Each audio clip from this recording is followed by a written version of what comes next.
Hello everybody and welcome back to our lecture series. I'm Ted, your host, and for this lecture we are going to continue right on with our discussion on the mid 20th century civil rights movement. So in our last lecture we recapped the Black Panther organization, the Black Panther Party, from its founding to the party program, and those 10 demands, the 10-point demand list that they had, as well as the crackdown on the Panthers. The crackdown orchestrated by J. Edgar Hoover had the part of COINTELPRO, that was designed to sort of undermine the ability of the Black Panther Party to achieve any of its goals, really. And from there, we went on to recap a chronology of the Black Panther Party and the assault on the leadership of the Black Panther Party, leading to its eventual collapse. Now, the rise of organizations like the Black Panther Party and the Nation of Islam reflected a major shift within the African American communities. The exodus of African Americans from the rural Southeast continued and intensified, with greater numbers leaving. By 1960, 40% lived outside of the Southeast, and 75% of all African Americans lived in major urban centers. The new challenges they faced after legal segregation was that the de facto segregation remained. This de facto segregation had settled during the long career of Jim Crow. Most African Americans who migrated out of the Southeast lived in urban ghetto neighborhoods that had once been settled by immigrant groups from Eastern and Southern Europe. Now, had these groups prospered, they moved out of the suburbs, a pattern that was accelerated by white flight. Had African Americans moved, the previous inhabitants moved out fearful of both ethnic mixing and falling property values. Now, left in the wake were communities where jobs, businesses, and social services were becoming increasingly scarce. Poorly thought through programs added to the dismal situation. Interstate highways were constructed through communities, dividing and in some cases destroying neighborhoods. The residents were forced into high-rise buildings. The destruction of the community resulted in rampant unemployment, alcoholism, drug use, crime, frustration, and despair.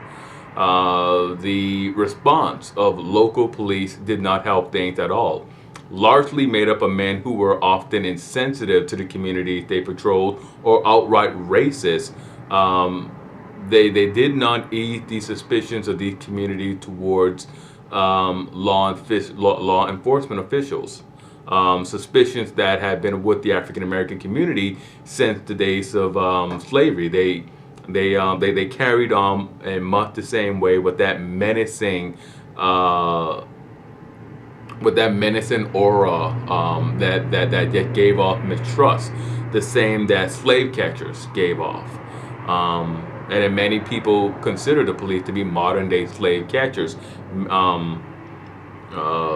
A very derisive and derogatory name or association for any group. Now, using intrusive and at times outright brutal measures in these ghettos, these officers proceeded to help lay the conditions for a perfect storm that hit in the late 1960s. The first storm hit in Los Angeles as communal anger erupted on the evening of August 11, 1965, in the midst of a summer heat wave. That police officers, in the midst of this heat wave, police officers arrested an African American man for drunk driving in the Watts neighborhood of Los Angeles. As crowds gathered, a verbal exchange took place between officers and bystanders, leading one of the officers to begin striking bystanders. Now, as word of this spread through the community, a riot erupted. In the span of a day, hundreds of area stores and businesses were either looted or burned. Over 35,000 people vented their frustration, and it took a combined force of 16,000 sheriff's deputies, police officers, and National Guardsmen to calm tempers.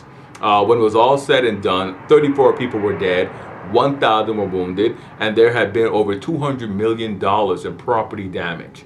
The riots of the 60s had begun, and in 1966, rioting tore through Cleveland, Nashville, and in 1967, riots broke out in Washington, Atlanta, Detroit, Newark, and Detroit. With the worst of these riots being in Detroit. And this was a long part of what we call the long hot summers of the 1960s, the long hot summers. Now, Detroit was the worst, with the place where the worst violence broke out, and it had been a big draw for African Americans since the beginning of the Great Migration. At the turn of the 20th century, rural African Americans came in search of high-paying wages in the automobile industry. During the World War II years, large destructive riots broke out over jobs and housing between African American migrants and European Americans who were also migrants, or the children of migrants who went there in search of the economic opportunities that Henry Ford was creating in Detroit, in the Detroit area. Now, during World War II, the demographics of the city shifted during World War II and the years afterwards.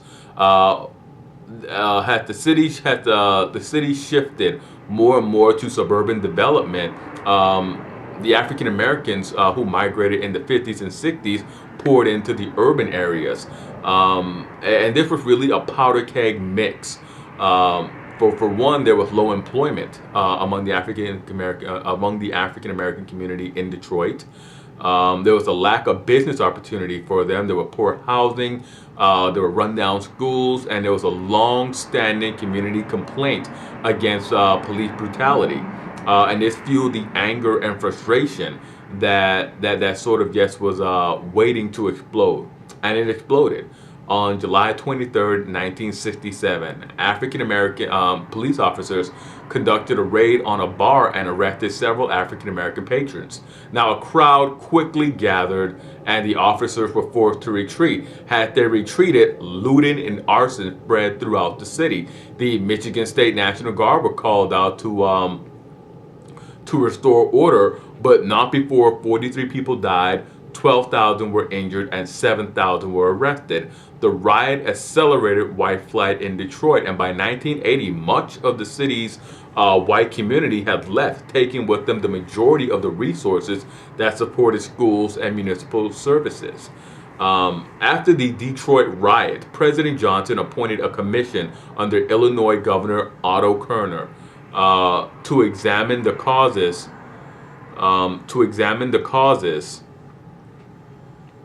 of the riots. The report was released 7 months later and was brutally honest in its detailed conclusion. The blame was placed on the societal ills like lack of jobs, poor schooling, subpar health care, dilapidated housing, police brutality, and societal prejudice. The commission also warned of a social drift that would result in the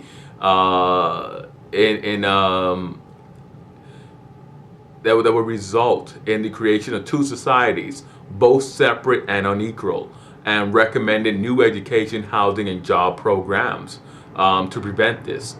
Now, in addition to a system to supplement income, the report's remedies were stillborn.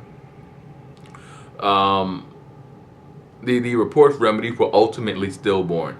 Though Lyndon Johnson had embarked on an ambitious social campaign to combat poverty as part of its Great Society program, using new social and innovative programs like Medicaid and Head Start, much of the funds earmarked for these were diverted into the Vietnam War. The Vietnam War had divided the country politically. It had even divided political parties. Friends and erstwhile allies had all been divided.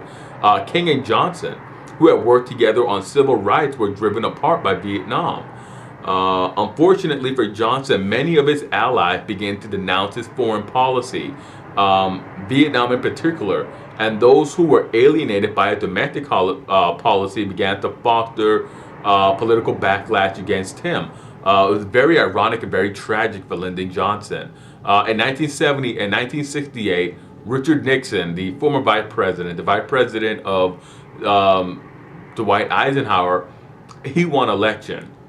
He won the election in 1968 on a law and order platform that many interpreted as coded message calling for crackdowns on African American communities.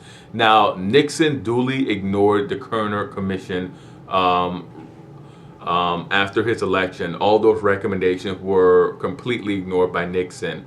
And in the months leading up to the election in 1968, the Republic was racked with another round of destructive violence. On April 4th, 1968, Martin Luther King Jr. was assassinated in Memphis.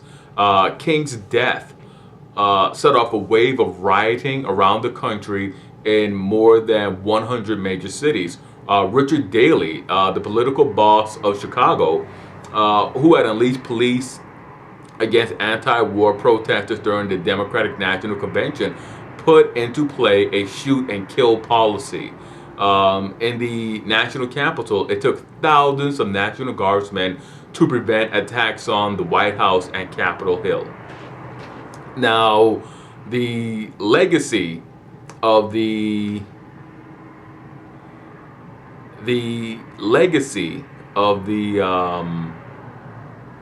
1960s was one that the Republic really seemed more polarized than ever. Though great progress had been made, and Jim Crow segregation and legal discrimination came to an end, with the end of Jim Crow, the black middle class began to expand. But the Republic was still moving in different directions. Separated by practice, not law, with urban centers becoming increasingly impoverished and increasingly isolated from middle-class suburbs, who looked on to the inner cities with fright and despair at the problems plaguing those communities. Now, the nation politics at the end of the 1960s really reflected this. The African Americans set about electing an unprecedented number of officials to office. At the same time, many segregationists grew disheartened with the Democratic Party, feeling betrayed over President Johnson's support of civil rights and desegregation. Now, the first politicians to flirt with the appeal of their sentiments was the governor of Alabama, George Wallace, who during his 1968 presidential campaign ran on the Independent American Party, and he really took the votes of those hardline segregationists, those hardline racists. In the end, as more and more African Americans began to support the Democratic Party, and the Democratic Party became more heavy for social and civic involvement, and became sort of like the bastion for civil rights. More and more, those old Redeemer Democrats began to perceive it as simply lenient towards urban rioting. And it became more pronounced to the old guard segregationists, and the more conservative European Americans in the Southeast began to turn toward the Republican Party. It was a really mesmerizing turn of events, given the region's historic enmity and opposition to the Republican Party. Through the mutual embracing of the African American community and the Democratic Party, radical shift to the left. There was just this complete social political break between these groups. Really mesmerizing when you really look at it, when you really analyze it. By 1972, the swap was complete, with liberal African Americans and Europeans seizing the opportunity seizing the party en route to a disastrous defeat in the general election of 1972. This set the stage for the next 2 decades. The parties became officially, the Democratic Party officially became the opposition party, parrying against the moves of more conservative, more in line with segregation reactionist moves of the Republican parties and their new supporters. And with that, we'll break here, and when we come back, we'll begin a sort of biography, a special annotated biography that I wanted to include in this series of lectures on key leaders in the African American community. With that being said, hit like, subscribe, and comment, and I'll see you guys next time for another lecture. As always, I'm Ted.